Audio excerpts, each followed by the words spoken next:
புகைப்பிடித்தல் புற்றுநோயை விளைவிக்கும். புகைப்பிடித்தல் உயிரை கொல்லும். மது அருந்துதல் உடல் நலத்திற்கு கேடு.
எந்த கேமராடா? எங்கே கிடைச்சது? புதுசாக வாடகை வீட்டுக்கு குடி போனோம்ல, அங்கே தான். என் ஸ்போர்ட்ஸ் ஷோ தேடிட்டு இருந்தேன், அப்போ தான் கிடைச்சது. ஆனால் டெஸ்ட் பண்ணி பார்க்குற வரைக்கும் நான் நம்ப மாட்டேன். என் கூட வா, நான் ப்ரூவ் பண்ணி காட்டுறேன்.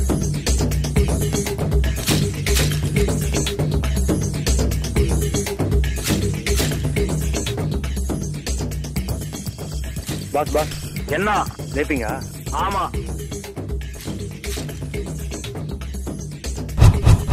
அப்ப இருங்க, ஒரே ஒரு போட்டோ மட்டும் எடுத்துக்கிறேன். என்ன ஃப்ரெஷ்ஷா? டேஸ்ட்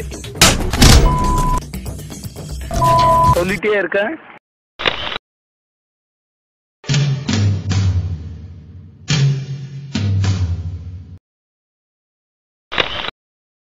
டேய், எப்பட்றா? கேமரா கிடைச்சதும் வெளியே போய் நின்று ஒரு சின்ன பொண்ணை ஃபோட்டோ எடுத்தேன். உடனே அது காணாமல் போயிடுச்சு. எனக்கு என்ன பண்ணுறதுன்னு தெரியல, ரொம்ப டென்ஷன் ஆகிடுச்சு. அப்புறம் இன்னும் நிறைய பேரை ஃபோட்டோ எடுத்தேன், அவங்களும் காணாமல் போயிட்டாங்க. அப்புறம் இதெல்லாம் இந்த கேமராவால் தானே தெரிஞ்சுக்கிட்டேன். கேமராவில் ஏதாச்சும் ஆப்ஷன்ஸ் இருக்குமான்னு சர்ச் பண்ணி பார்த்துட்டு இருந்தேன், எதுவுமே கிடைக்கல. கடைசியாக டெலிட் பண்ணி பார்க்கலாமேன்னு டெலிட் பண்ணேன். உடனே அந்த பொண்ணும் வந்துருச்சு, மற்றவங்களும் வந்துட்டாங்க. இந்த கேமராவில் ஃபோட்டோ எடுத்தால் அவங்க கேமராக்குள்ளே வந்துடுவாங்க. அதை டெலிட் பண்ணால் நம்ம எங்கே எடுத்தோமோ அந்த இடத்துல இருந்து வெளியே வந்துடுவாங்க.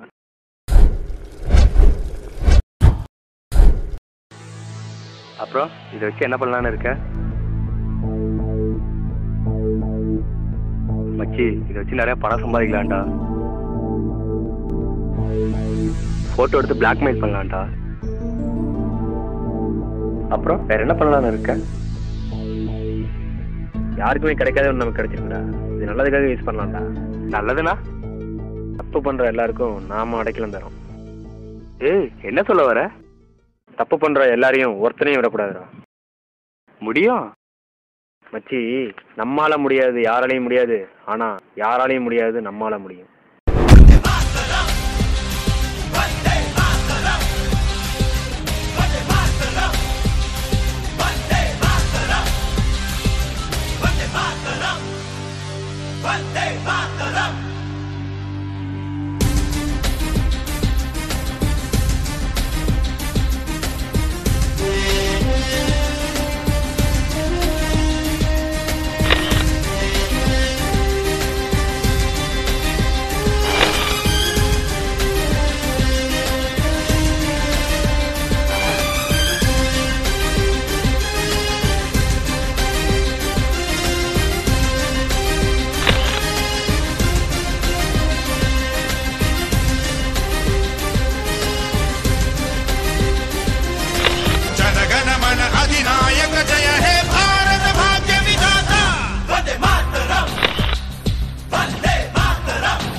இலங்கை போய் தூக்குண்டா.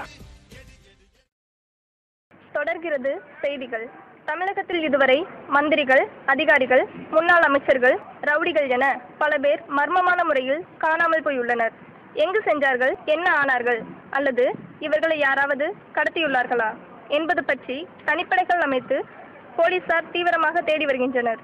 ஆனால் இதுவரை எந்த தடயமும் கிடைக்கவில்லை.